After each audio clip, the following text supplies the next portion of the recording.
everybody. My name is Jaishree, and this is Kala from JaishreeYoga.com and the Soul Mapping Matrix. And we are here with our beloved friends, healers, and way showers, Katherine and Jonathan Glass of the Healing Essence Center in Concord.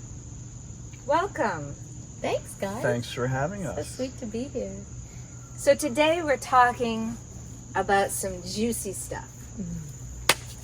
Always juicy stuff. Always juicy. It's never boring. And this is part of the new Unmasked series, The Bridge Builders, conversations about everything amazing and powerful.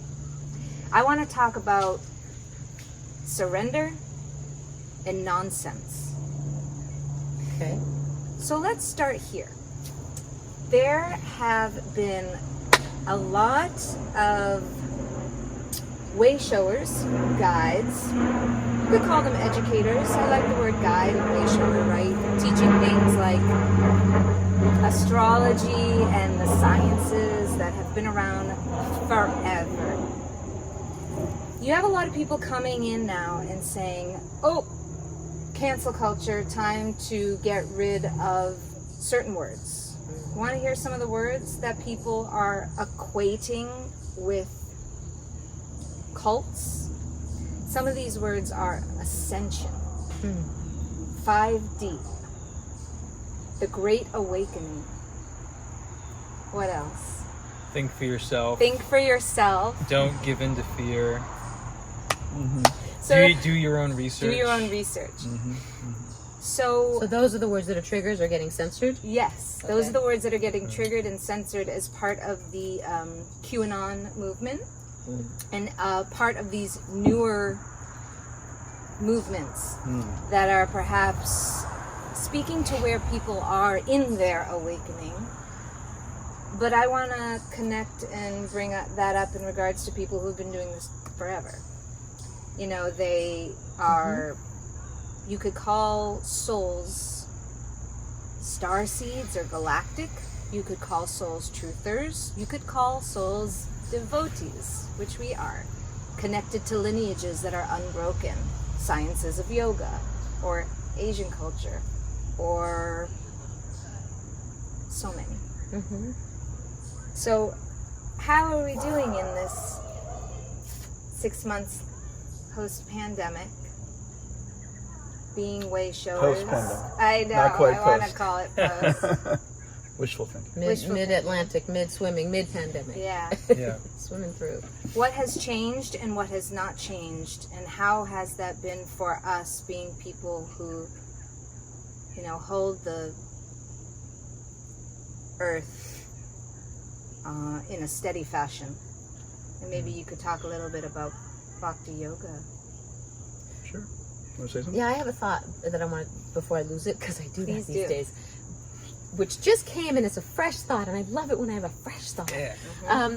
When you talked about the trigger words, ascension, stay out of fear, that kind of stuff, that's a lot of the stuff that I rotate in my head these days especially, and I read certain things and I hear and all that. But when you said, what comes from your experience all these years of doing your own work?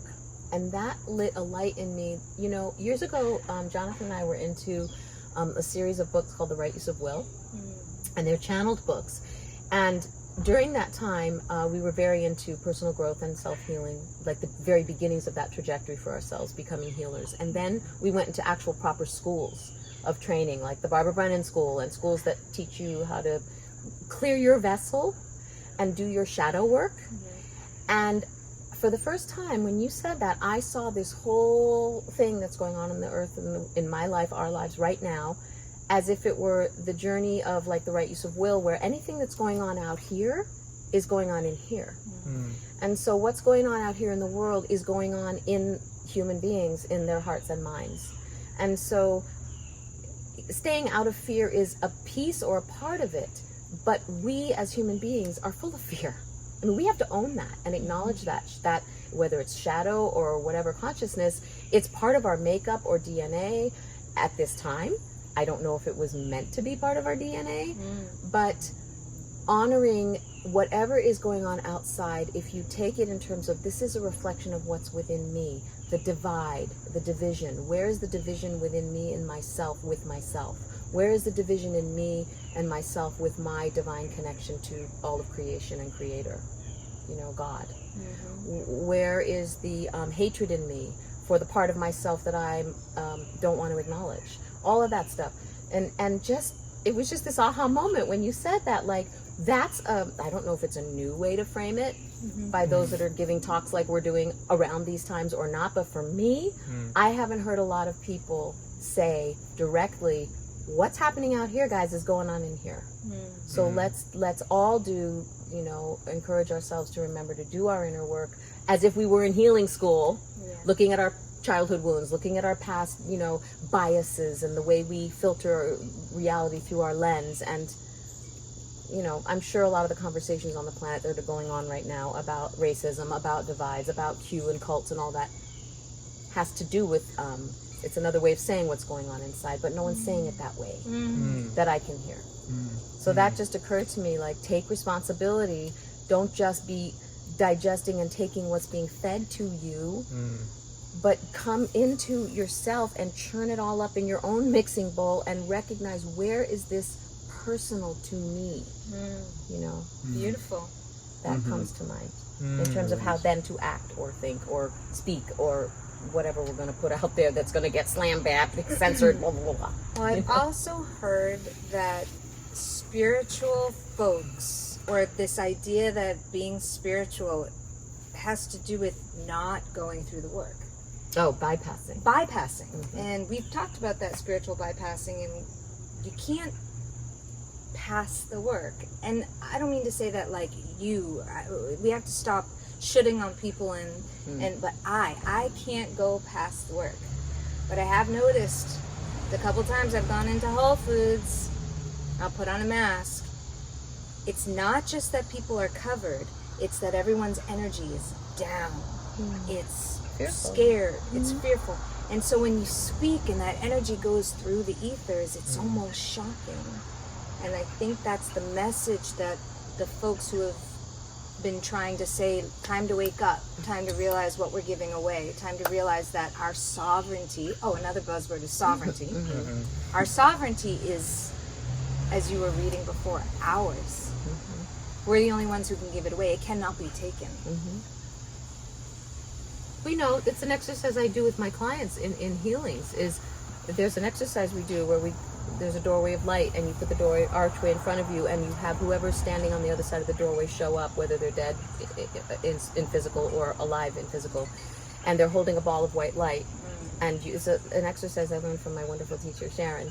And you reach through the archway and you take the light. It's like a basketball-sized ball of light, and they're holding it. And you take it, say it's your mom, your dad, your boss, whoever, and you take it and you pull it through that archway of light to purify it and put it back into your solar plexus. That's your light that you gave away. No one can take your power or your light from you or your energy. We give it in order to survive, in order to stay safe, we think, or in order to not have a conflict, right? Or a fight or a drama or whatever. So. Yeah, I really like what you said about, that was a nice memory, going back to the right use of will, because it really is all about looking inside first. And that's a really important point, I think, where there's so much happening right now, and there's so many triggers. And the more triggers there are, in one sense, the less we want to look at ourselves. Because it's so much easier to go, yes, yes, yes, yes, which then goes to your point of all these words that you mentioned that are being categorized as occult, and it's really interesting because these are words that, I'm 60. I've been hearing these words since I was 25. It wasn't just since this cult or that cult just manifested, 4 or 5 years ago. These words aren't new, and the concepts are not new. That's the other thing, whether it's a word, everybody, my kids use certain words and the buzzwords of the time, but the concepts aren't new. The concept of ascension. I mean, we were in Sedona, Arizona in 1991 or 2, and they're talking all about ascension. You know, we're getting channeled readings from great channelers, you know, and they're talking about ascension. Now, one of the points that you brought up was, you know, what is the meaning of the Great Awakening? What is the meaning of ascension? That's where the conversations need to go, I think. Not just, oh, Buzzword. you're talking about a buzzword, so therefore you get to be put into that category. You know, if I'm talking about a Great Awakening, well, there's a lot of teachers, like we hear of over the years, that are consider themselves masters because they've had an awakening, or they've connected to some, you know, being, and they're able to channel, so therefore they're talking about ascension. But it doesn't mean that that person is awakened. Hello. You know, I mean, channel them. I don't ever claim that I'm enlightened Look, or awakened. we've Just seen get the information and pass it on. we've seen over the years that many teachers, many leaders, many gurus claim a certain, you know, state of realization as if they are a master. And that's created a lot of pain and suffering and misconceptions, you know, about what's really happening. So so when these buzzwords are used, the real thing is, from where I look at it, what do they really mean? If you take that word and go really deep with the word, and don't just take it on the surface level, then it's no longer about a cult. It's no longer about just this way of thinking. No, just like, you know, yoga, right? Yoga can be performed, you know, I heard that I can get a beautiful buff body and, you know, I don't know, be able to run further and people will be very impressed. Yes, I can do yoga. And that's one perception of yoga. You know, I can do this hot yoga and I can look great, you know, but we know that yoga really means to connect. And if the body and the mind, mind and soul, the soul and God, that's yoga. You know, so everything can be seen superficially, it can be seen in a very deep way. So this tendency, it's really judgment is what it is. When someone says, okay, that word, you are now that. And going back to right use of will, what is a judgment? A judgment is actually a fear of feeling something. I get to put you in a category, you are now in a cult. I get to put you in the category of cult, and that makes me feel safe. You know, rather than going unthreatened. I don't have to feel my feelings about what the hell is really happening here on the planet, what's really going on inside of me, what is the fear that I'm really feeling, the terror that I'm feeling about what's really happening on the planet right now. I'd rather just say, you're bad, you're bad, you're bad, they're bad, I'm good. It's the same old nonsense. Yes. It's the same old nonsense that Well, that's we've just been ego doing on level. the earth for since the beginning of time. Yeah. You know, so. Yeah. The other day, I actually was questioning how I could judge myself on how well we did during this time so far. Is my kid healthy and okay? Am I healthy and okay? And then I realized, how many relationships did I lose? Or how many people did I alienate? That was actually a nice check-in point. And of course that goes into my own work around, well, am I being really honest, or am I playing it too nice so that I'm not triggering people? But that's what I do for a living. I help folks through triggers, right? And I lead them.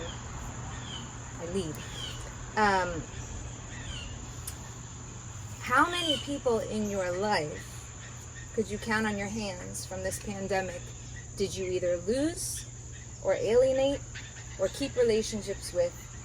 And how and why are folks... here's another way of saying it. The Great Awakening is the shift into awareness. The Great Awakening is that moment that people are becoming aware. They're in their ego. They're recognizing, oh, I'm uncomfortable. I don't think this is right. I'm judging. But then how do you move forward? We call that, shifting core desire, figuring out what's on the other side, making a choice, and then moving up, and all spiritual practices do it a different way. But I know you have students, and I know you have clients in your life that have come to you and said, you've gone to the other side, or you're freaking out, or you're saying things on, the face box that are really scaring me. How are you working with that within yourself? Interesting Maybe question. You too. So, well, you asked how many. I have no idea how many. Because when you're dealing with social media, it's like it's all out there. But I know of a few people. Who were concerned because I mentioned a particular drug and had an issue with censorship. And that, to me, it was an example of, well, I'll admit, I was looking at a group and they were saying what I felt to be very extremely judgmental things. So then I judged them and got pissed off. Right. And I put something on social media saying, hey, why are we supporting censorship? And then it got into a whole thing, and it was a very interesting phenomenon. It was actually. assumed right away that you were a certain way in a certain political. It was so off. And Well, that's the thing, let me becomes just say this, political. because That's the trigger. that's true. But let's own it for me first. Like I said, I judged them because they were being judgmental. So to see how judgment I judge goes you back for and being forth. judgy. So the whole thing happened. But it is symbolic, and I think of like we're under a pressure cooker right now. Everyone is, well, the energy of fear is very hot. It creates a lot of pressure. And just like if even a couple or friends or community, if there's a lot of fear, people start coming from more their first chakra, and they respond more automatically, reactively. There's a lot more reaction. So I was seeing that, and I am seeing that. I think, we're seeing that. So the reactivity, so how to deal with that. But when the pressure cooker is on, it is really important to do our own work and not just think about the work of others. I mean, that is to me, such a crucial thing. Unless we're doing our work, all our finger pointing. What did our guru say? 3 fingers back. You, but there's 3 fingers back this way. Yeah. Only one that way. Yep. You could get censored just for doing that. Oh, good. Okay. No, So no, but it's true. Yeah. But it's good. yeah, so that's You'd the be point. inciting violence. We have to look at ourselves and look at our fear. But you come back to this word sovereign, and there's this really interesting thing about, well, what is my truth in this? And I don't accept someone putting me into a specific category because that's their perception of me. And But I it's, think, but it can't be objective. It's always subjective with well, ourselves. but I don't have to accept No. someone else's perception. No. They may have that perception, Right. but I don't have to accept it. Right. And that's what it's kind of what it's about.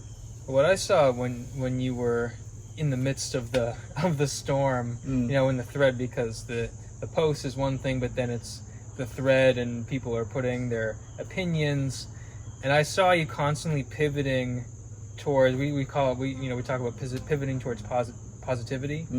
So it's like triggers, there's no stopping it, and this is what our teachings and our Gurudev say, like the problems are coming, there's nothing that we can do. We actually, if you go, just a little side note on that, the problems are actually good because they're cleansing and purifying the karma that's actually already in the atmosphere. And when you're connected to a lineage, then you actually have shelter. And so that shelter acts as a field which is going to be filtering and transforming the karma so that you're experiencing actually a much more forgiving completion of that karma, but still problems coming. So there's nothing we can do about the problem. So the triggers are here. We have to first maybe just embrace, maybe that's what's happening in this moment, is we're embracing the idea that triggers happen and that's a part of life, and that we can't get rid of triggers. There's no safe space or safe bubble that's going to ever be completely insulated. We're not going to be able to just that's a horrible way of saying it, whitewash. But, Well, it means clear. sanitize. Color wash. Yeah, color Color wash or wash. whatever it is. So the same thing with your thread. You are in a particular position and qualified to make commentary on a medical discussion as an alternative healthcare practitioner and as a free thinker. So you're really speaking to two things, and you're also a spiritual role model. So you having the courage to kind of put your toe in there is, I think, a really powerful and brave thing to do. And so there's no perfect way to do it other than what you did, which is just to, the comments would come and you would answer them. And I didn't see you being, you were strong. You were also awesome. compassionate. You pivoted back towards, I'm not saying that, I'm not part of this ideology, I'm not one way extreme or the other. I'm just saying that there's not, I want to see more research. I want to see more discussion. I hear lots of people saying certain things, certain studies saying certain things. So you're wading into something that is evolving, and people are wanting it to be settled. They want to just move on and be able to, and this gets back to the labeling, right? The judgment and being safe, because it's messy. It's uncomfortable. It's uncomfortable when things are changing, and there's so much emotional cords that are bound up in these topics that we're all talking about and Absolutely. forced to face. So Nimai, it just popped in my head, cleansing, because you're the creator of the Total Life Cleanse, which is this amazing program of cleansing that we've both done. We've had amazing results from it. Well, we and brought it in. I feel like we did it in teacher training. Oh, it was Jivatma, energy healing. Jivatma energy healing. I mean, there's so many modalities that you have to offer. But if you were, let's say, we're not talking about health. We're not talking about what to do about COVID. Let's say that you were put in charge, just like Dr. Fauci, put in charge of just the spiritual and mental and emotional health of the country, or maybe the planet, right? So what would you... Nimai for president. Good question. What are your guidelines? What would you tell people about how to cleanse and detoxify from the spiritual, mental, emotional stuff? This is $1 million question. Right. Wow, that's a huge question. That's a huge question. Great. But you can't, I couldn't not say something about herbs. Yeah. Or it's because that's included. Bhagavad Gita, of medicine I am the herbs. Yeah. Krishna's saying. You can't, what is drugs? Drugs means dried herbs. Drugos. And Dried drugos, the Latin for dried herbs. Yeah. So you can't separate that. So first there's the diet. Okay, guys, I wish I could imitate Dr. F. I can't do that. But, cut out the crap, cut out the sugar, the fast food, the junk food, eat as clean as you possibly can. Whole foods, drink lots of water, get as much fresh air as you can. And the number one. Number two, do your internal practices, whether that's breathing or meditation or japa. Do your inner practices. That's foundational. And balance your nervous system to whatever degree we can. If that means yoga, if that means Tai Chi, if that means getting acupuncture, chiropractic, getting body work. All these things are super important. So these are all foundational. I mean, it's to me, it's really been interesting to observe how over all these months we haven't heard any authorities talk about even nutrition. They've talked about sleep.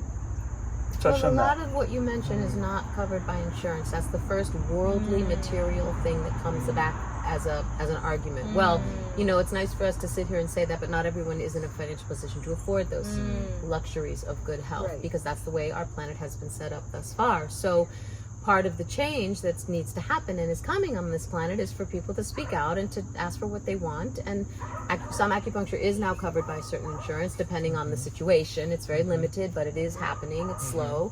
So there's that discussion. I'm just saying, putting that out there. And he's right. All of those things need to happen in any way you can make them happen. Barter, trade, I don't know. But isn't that what we're coming back to? Lie on the earth. Just Connect lay to on the a earth. rock. Grounding. Yeah. Everybody can find a rock To somewhere. rebalance. Every day we go outside as soon as COVID started, and we were just barefoot. And I'll be honest, I was scared. I went into that place for a few days. I thought, I can't breathe. And put myself in there, and then my guides and whoever got me out. But grounding and walking and being the weird is going to be the norm. The new normal is the old weird. Yeah. The old normal. I love that. The old normal. The new normal is the old normal. It's the old normal. You know, and there's also this just the spiritual, basic spiritual principles. You know, in Buddhism, there's the 3 poisons: attachment, aversion, and indifference. You know, how much aversion are we really feeling toward other beings? You know, and where is that coming from inside of us? How much attachment? You know, my way, my people, only my people, not seeing the divine in other people. You know, it's an interesting time because we're meant to connect with those that we're really meant to connect with. That's a fact. You know, our like-minded brothers and sisters. This is a really good thing. But that doesn't mean, okay, this is my tribe, but it doesn't mean we then look at another tribe and hate them. I mean, what's that about? That's a complete illusion. Since primal brain times, and clearly since even in the universes and galactic wars that go on with other beings and other dimensions, I don't know if it's the nature of created beings or the nature of jivas, souls, or... It's the nature of duality of this world, yeah. But it's not the nature of the soul. Okay. It's not the of nature this of the soul. universe, maybe, of many universes. Maybe there are universes where they don't have duality. I don't know. I have to channel on that one. Speaking of the word tribe, I received feedback from a beautiful soul who of course is on her journey wherever she is, that the word tribe is triggering. Yes, it's racial thing. That it's a racial word. Anyway, we don't have to go. You know, into that. yeah, okay, that's another thing. Every word can be racial, practically speaking. Right. You know, as soon as you make a distinction. But here's the thing, wonderful philosophy. Chaitanya Mahaprabhu, Achincha Beta Beta Tattva. Or just the understanding that we can be inconceivably one with and different from God. We can be inconceivably one with and different from other beings. And that's the word inconceivable. Inconceivably. Exactly. It's the first the and last human mind. line. So yeah, beyond the minds. Yeah. So I can have, you know, I can resonate with something, and whatever you want to call it. I don't know what a correct word would be that I resonate with something and I don't resonate with something else. I don't know if there's a word for that would be acceptable and non-triggering. I don't know. But there's a conception that, okay, if I think of myself in a certain tribe or way of being, then therefore I have to automatically judge or hate another group. Or it means that you judge or hate, It means according you to do. someone's opinion. But it doesn't necessarily mean that. Well, it's aparad too. It's against love. It's against Radha. It's against our nature of the sacred feminine and divine masculine to twist ourselves up into a place where we actually hate. Because it's about that spectrum. We were talking about rajas, right? We were talking about the pressure cooker, and our teacher and godbrother Prem Prayojan Prabhu talks about rajas in such a beautiful way. Talks about pressure. The only way to get something done is for there to be enough pressure that it makes action. Right? So we say in yoga we're trying to be sattvic. We're trying to be of good in, quality, integrity, and it is about that. It's an embodying practice. But embodying does not mean that spiritual bypassing happens, or as we say, it's turning your triggers into growth, because it's a portal, it's a vortex, and everybody's in this place of fear, which actually can be tension and which can be utilized. How are we going to hand it over and rise up and offer something? I think of also in our teachings we talk about tolerating, the impulses of different things, tolerating the impulse, to speak or to eat too much, or, the urges of the tongue, belly, and genitals, and we talk about that. So it's also the tolerating the actions of the mind, of anger. And so what I'm just thinking of, tolerating the experience of what it's like when somebody's very different than we are, or thinks differently from us. Yeah. There's like can we simultaneously see the light and the soul essence of that person and tolerate the fact that they think completely differently than we do? That's like to me, it's almost like a physiological temptation to not be able to tolerate it. And that's, I think, where some of our work lies. Is you think very differently than me, and I just want to fight with you and argue with you because I need you to see it my way. So how can we have differences and tolerate differences? It doesn't mean we just go, oh yeah, it's all cool, it's all one. We're not saying that either. You know, there's some real strong differences happening right now. And so how do we see the deeper part of that person and have differences simultaneously and tolerate that so things can move forward? And right now, because the tendency is to polarize so much, it's become very difficult. I think it starts with how we're taught from a very young age. I'm watching this beautiful child out here on the grass. Narayani, look at children. You know, they come from pure presence and moment and essence, and it reminds me of the verse in the Bible, and I can't quote it perfectly, about, you know, those that you have to be like a child to enter the kingdom of heaven. Because there's an innocence and a childlike presence that sees the essence in everything as good. They respond, human children respond vibrationally to scare, fiery, dark energy or something, but there's not a separateness, there's not a you're bad, you're good, I'm better, none of that. That's taught. So to answer your question about how do we deal with that judgmental part of our minds, it starts with education and how we're taught. If we're going to embody and be human on this planet, it's how we're raised, it's how our culture is spoken to us. It's about respect. You don't have to agree, but at least respect. This is a soul. This is an incarnation of the divine in human flesh form, and just because of that, they deserve my respect. So it's very simple and basic.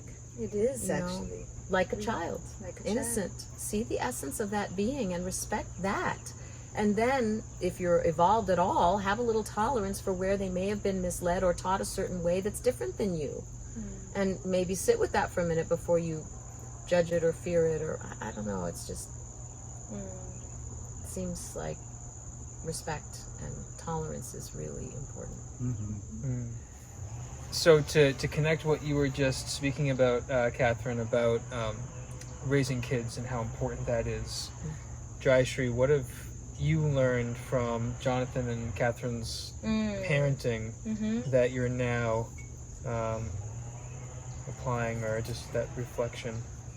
I wrote that book on New Year's when we were visiting my parents, and I dedicated it to my parents because I got a very, very clear, good embodiment of what humility and service is from my parents. But in the first 30 years, when I was an actor and I was working very hard, and it ties into something we were talking about today, which is knowing my edge. I didn't know my edge. Maybe it's because of like being a spiritual soul and like, or being not from this earth, or just I would keep going and going and going, but I was heading towards the cliff, and I thought I could just fly. But I got from my parents that for the sake of love, or for the well of love, that never ends, right? When I stopped being an actor and I turned my life around, I met you guys, and Jonathan became my doctor and healer and soon friend, and then we all became spiritual family because I met my Gurudev, who had been there always, but I didn't know. And then we all became very close very swiftly, and now we have Narayani, and we watched you guys raise your kids. What I get from you guys is the embodiment of not only that well of love and nurturing, but that aspect of spiritual universality, that you can be weird and amazing and celebratory while also being 100% yourself. I'll tell you what I mean. Kumu is, Katherine, is 100% Katherine, and everybody knows it, which is to say that Aries in front of making it happen and saying what needs to be said with the well of wisdom and love and nurturing and the incredible oozing love and sweetness and healing that comes from your very essence. That's an embodiment.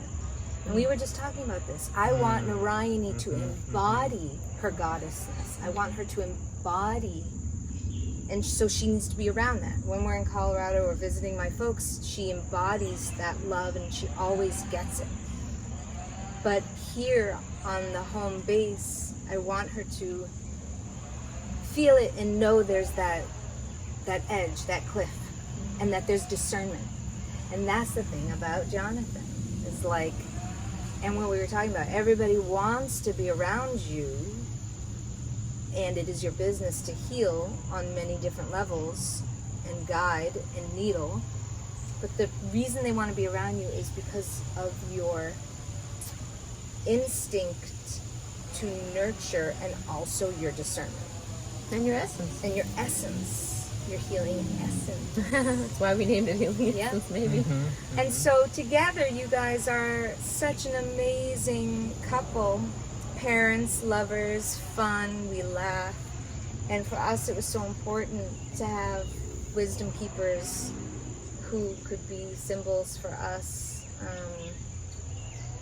And of course there's always that tie to our guru and to Nishta. When I started this interview today, I said I want to talk about surrender, Saranagati. I thought about that. And that's kind of what you guys embody for me and maybe us. And I could ask Paula the same question about what you guys are and what you embody in the essential nature. And you can see it in your children. Interesting. Well, can I just interject 1 second, and then I want to give you back the floor, because I had that thought about surrender before. I'm sitting here also, listening to all these beautiful wisdoms coming out of you, beloved people, and asking myself, how, when people say, well, how are you dealing with the pandemic, or how are you dealing with Earth right now, and all that, and honestly, in my honest, most heart of hearts, inner self, it's like surrender. I'm just surrendered. Like every day I just show up and okay, this is here today and this is here today. And there's always been with me this radical trust since I was little, because it's funny to hear you say, you talk about how you want Narayani to be a certain way and exude this happy whatever you said I was. And I'm thinking my childhood was crap, man. I just grew up in chaos, and my mother was a dear, sweet, loving, spiritually evolved being. I adored her. And, she was not a practical mom. And so blah, blah, blah, our wounds, right? And so I'm thinking, just that gave me the gift of, I just showed up and surrendered every day, I think, to survive, or however I was guided or blessed or protected. I choose to believe that I am totally blessed and protected, as we all are in this life. And that surrender thing is always underneath. Like when we're not managing money well, or we're worried about when's the next ABC going to happen on the material plane, I'm just surrendered. Even when I'm acting fearful on the surface or the personality level, or I'm saying these words, inside I am in radical trust and surrender to something that my soul knows, probably because I've been around so many times in so many dimensions or something. I don't know, but I've learned at the end of the day, I could drop dead right here and now, and I will be fine. I will be fine. We will be fine. And that, if I could give anything to humanity, it would be for them to really embody that trust that this is just temporary anyway. It doesn't mean don't do anything. It doesn't mean sit on your couch and don't show up for life, but it means there's a level of surrender and trust into all of creation and everything that's going on. Let it go and just show up. That's beautiful. That's what I get from just being around you, both of you, but especially Katherine is feeling that. I think that's what you're talking about with embodiment. There's a difference between embodying something and being able to radiate that, and then having someone like myself, and literally doesn't matter what, we joked when we were coming over today that we're, sometimes when we drive over, we're like get in a fight. Yeah, we right quarrel. as we're driving. I always like to decompress in the car ride, and then oh my gosh, you go back to that thing that you wanted to talk about earlier in the week, and then you show up to our house. I know. And bring it. I know. Lay it. And it's interesting because the difference in the vibrational field of your home, it's so palpable. So like sitting always in the street about to get out of the car in the bubble of the whatever Time to shift. it was, I know, and to feel that, but it just gets it's been such a gift because it gets easier and easier every time. And I mean, now it doesn't even happen anymore. And it's like that change into that mood happens, and it's just so beautiful to feel that surrendering and to really to feel it and to embody it also. It's an aura. It's an Force aura. field. Exactly. And so those are It's a such frequency. It's Yeah. you're matching the highest vibration of Earth's frequency, and it does take work to get there. But we're not even always conscious of it, and we're human, and we mess up, and we get Right. depressed and down and frustrated and stuck sometimes. But Right. mostly we don't hang out there. Right. You know? It just And doesn't that last. comes from, Right. you know, I mean, I've learned a ton from her, from you, in that way. You know, you're just touching on the surrender thing, and it's helped me also to have a spiritual teaching that completely validates surrender. Yeah. Now, there's sometimes when, and it's been a navigation because you tend to come so much from surrender that sometimes, you know, I think the balance is the discrimination of, okay, maybe we don't surrender in that way completely. Yeah. Because there, you know, I'm throwing in the rational piece, but what's sometimes, not always. But there are also times when I'm like, we got to take action. We're doing ABC, and you're like, well, let's wait and watch. You know, to Yes. me that's surrendering, and I'm like, we got to go. Right. So there's a balance. There's a balance there. But what it was bringing me back to really was, I mean, your kids are kind of the reflections of your heart. You know, that's and there's something about being a parent and dancing on this edge of surrender because they're who they are and guiding them and then knowing when, and that's been part of of being a parent and a couple, is working out, you know, if Catherine sees something a little different than what I see, then I have to look at, okay, is it my truth that I'm really seeing something, or am I attached to something? Is it like like here's an example. When my son was going to Sudbury Valley School, we were considering that school completely non-traditional. I mean, completely hands-off. And you were very clear. And I had some conceptions about what school is and what it should be and blah, blah, blah. You know, and I wasn't, and what I've learned is not to just ignore those things and not just judge them, but I had to sit with it. And I had to really, and maybe in another time in my life as becoming, you know, growing as a healer, I just have to let it go and surrender and just trust her and trust everything.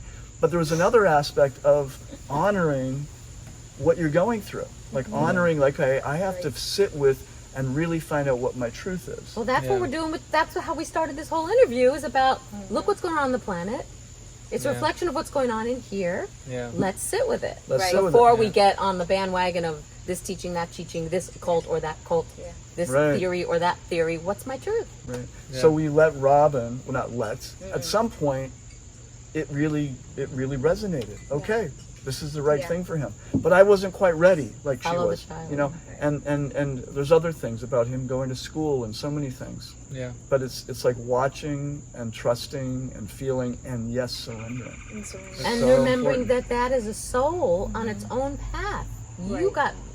You were blessed with a little bit to do with that soul. Just a little. But really, I have given to so many of my clients, and then I do want to bring it back to Jaishree, but the passage from Khalil Gibran's The Prophet, that book, I give it to so many of my clients sitting across from me in my chair. Read this. It takes less than a minute. Yeah. This paragraph he speaks on children. Yeah. Your children are not your children. Yeah. They can go to a tomorrow that you can never visit. Like when you remember that, They're I like actually the have arrows. a plaque of that on my little dresser because I get so sentimental and weeping about letting them grow and become men and go out into the world, but they're not ours.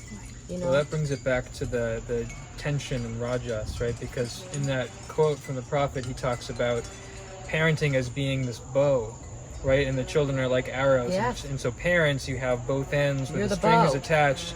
And so God is drawing you back, and you have to hold that tension, right? Because there's a drawing back, but then there's a release, and then they're gone. Not gone, but I mean, they're on their own trajectory. And you're going through that job of holding that tension.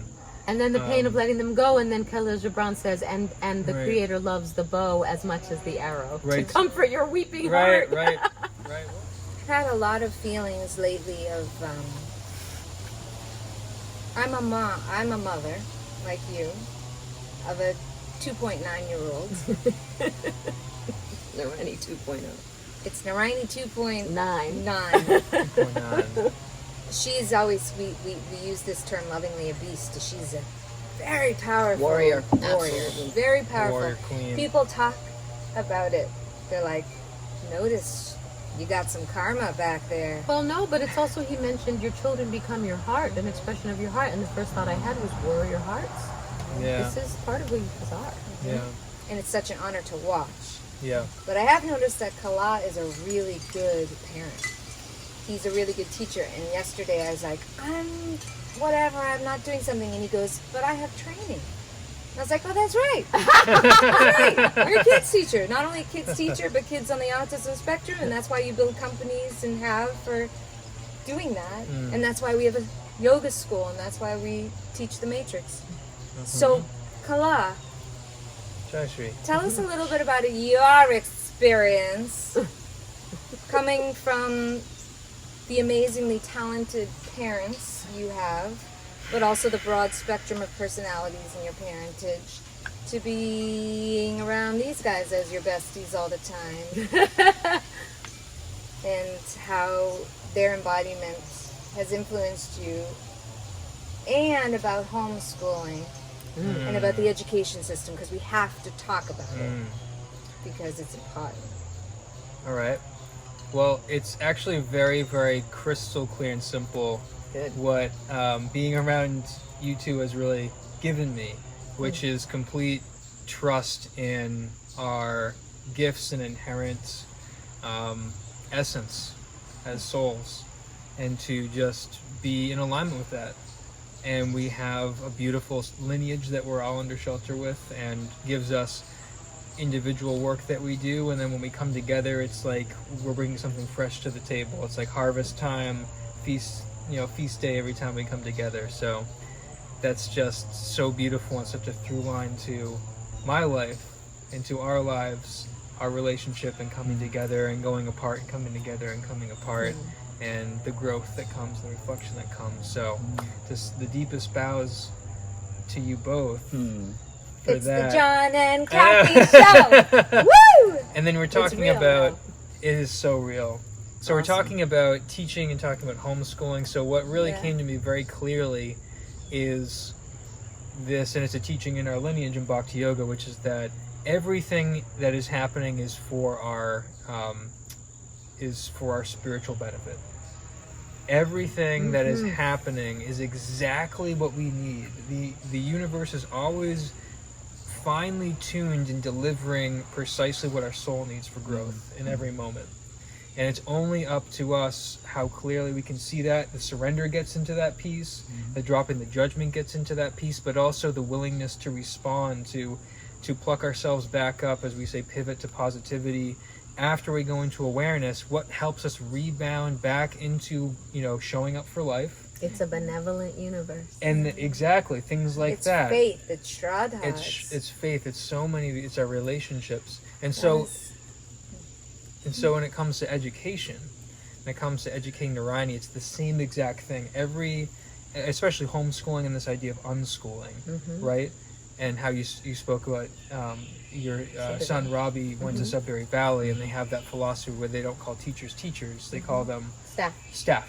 And they just facilitate the interests of the learners there, So similarly, Narayani right now, I'll give you just an example of something that's been just such a joy in my heart to see and be a part of. So it was maybe about a month ago that we decided to go for a walk around the neighborhood. And I had that morning... Not for the first time Right. ever. But this day was special, A, because we had a wagon. We had just gotten a wagon from our next door neighbor.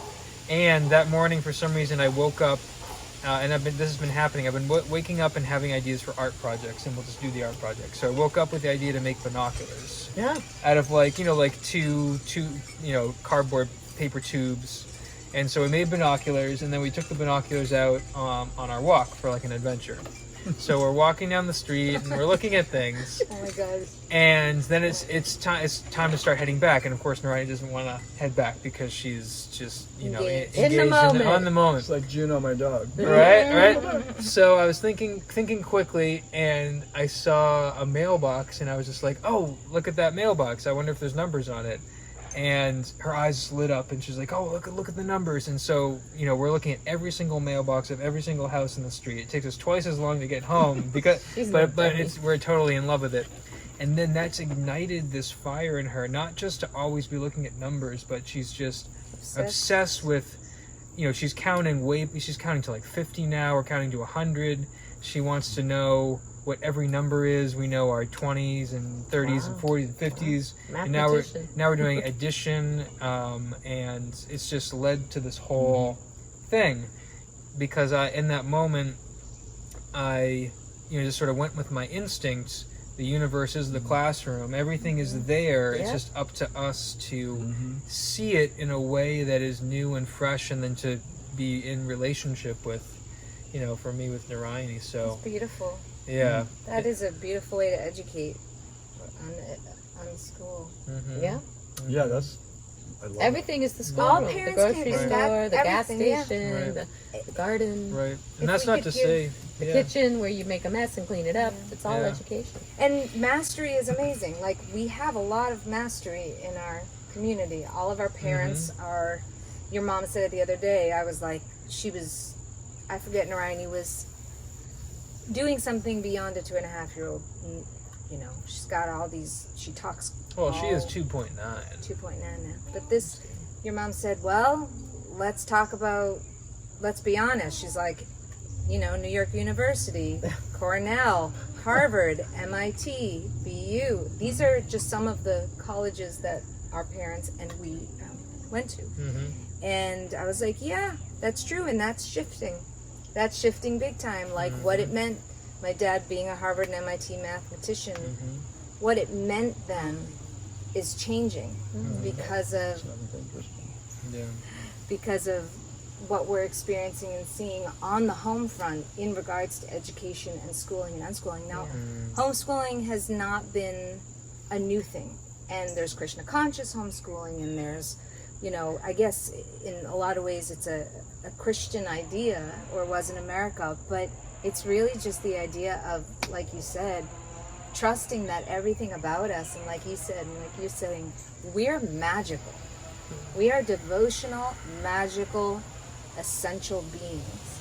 And if we can look at the innocence of the child and recognize that that's the mirror to our hearts and to our minds and to everything amazing about us, then we are schooling, educating, homeschooling in that moment. And that's the embodiment, right? And we are learning to embody that innocence, as you were talking about, of looking in the world from childlike wonder. I feel that's one of the key ingredients to, making it through this time as the big planetary portal and onto the new Earth. And then the universe being the teacher that it is, instead of sitting at home and telling your child before an event happens, you might run into mean kids and they might do this one day, you better be prepared. Wait until an event happens in their life, because surely it will. This is the material plane.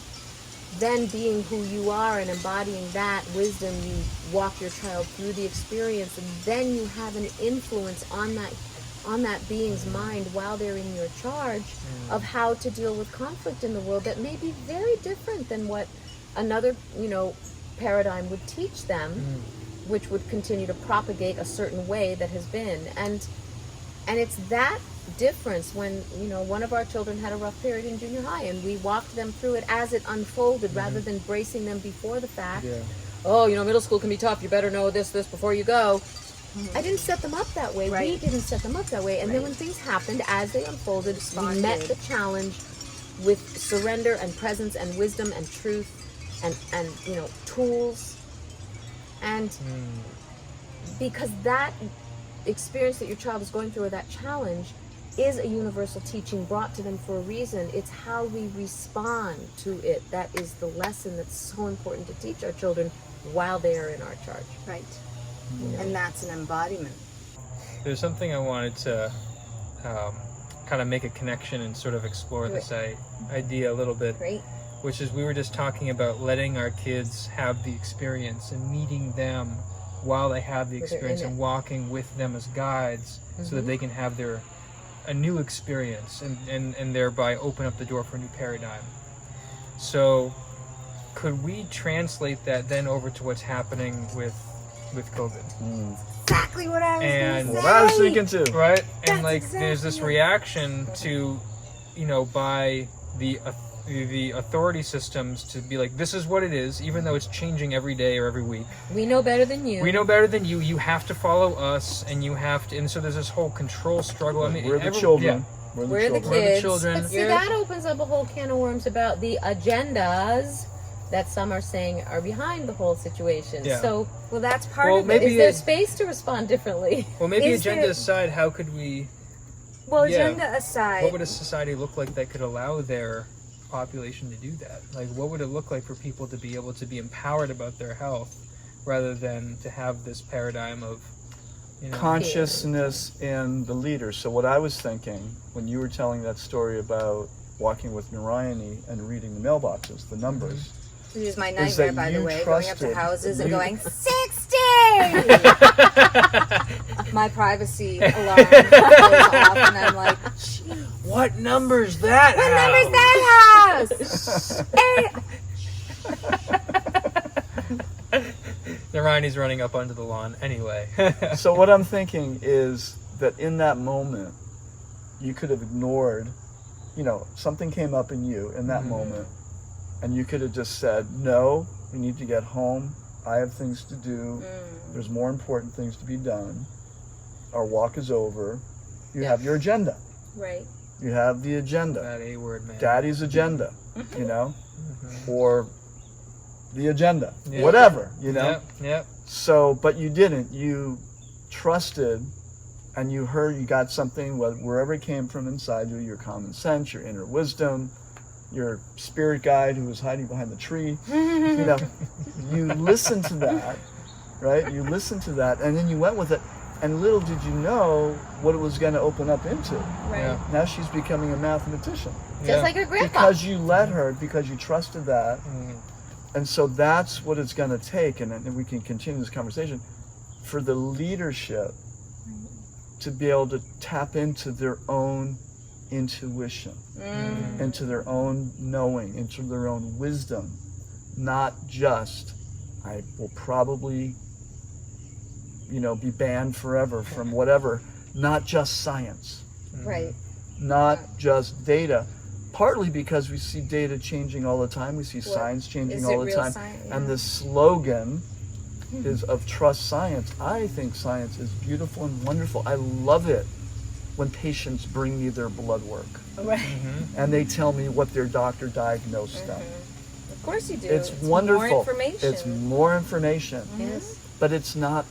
We know It's not the only it's truth. not the only truth, and there's so much more to it.